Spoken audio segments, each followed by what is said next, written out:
O governo normalmente fala que quando há um aumento de ministérios, o aumento de custo é praticamente irrisório. Mas vamos lembrar que lá em janeiro havia uma conta dos 14 ministérios adicionais deste governo.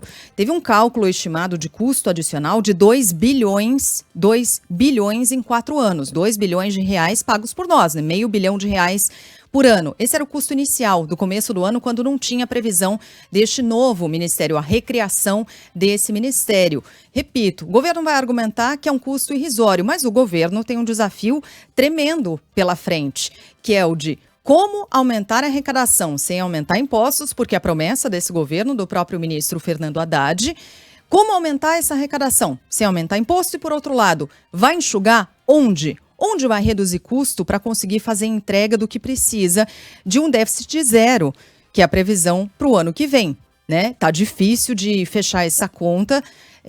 E ontem, inclusive, o ministro da Fazenda defendeu a proposta de orçamento que prevê esse déficit zero para as contas públicas de 2024. Diz que o texto está fechado em comum acordo com Lula, desde antes da viagem do presidente à África.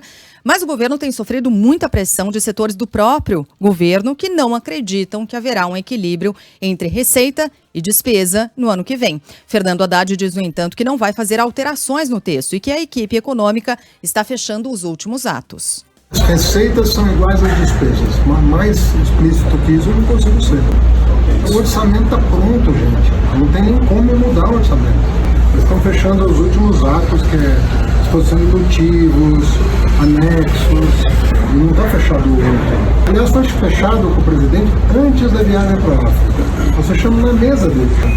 Não tem nem como mudar a energia, a peça orçamentária.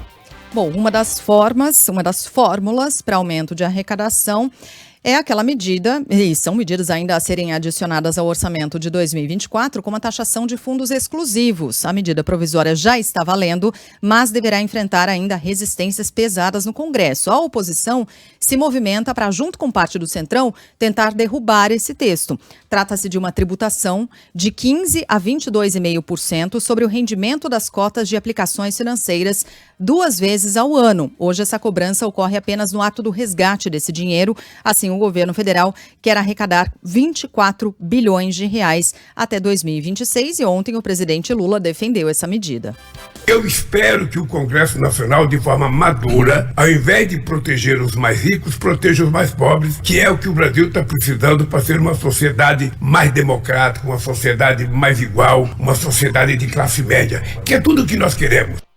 A oposição afirma, no entanto, que a cobrança vai afugentar investidores. Os fundos exclusivos são aplicações de cota fechada, ou seja, são mantidos por poucas pessoas, mas que movimentam muito dinheiro. São cerca de 2.500 brasileiros apenas, com um total aplicado de quase 757 bilhões de reais. É o equivalente a 12% de todos os fundos do país. O deputado Rodolfo Nogueira, do PL, afirma que se a taxação for aprovada, investidores vão retirar os recursos daqui e colocar em outro país.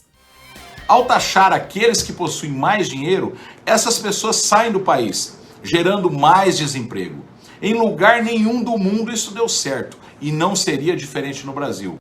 Se essa MP não for votada no Congresso até o fim do ano, até o fim de dezembro, perde a validade. Bom, o governo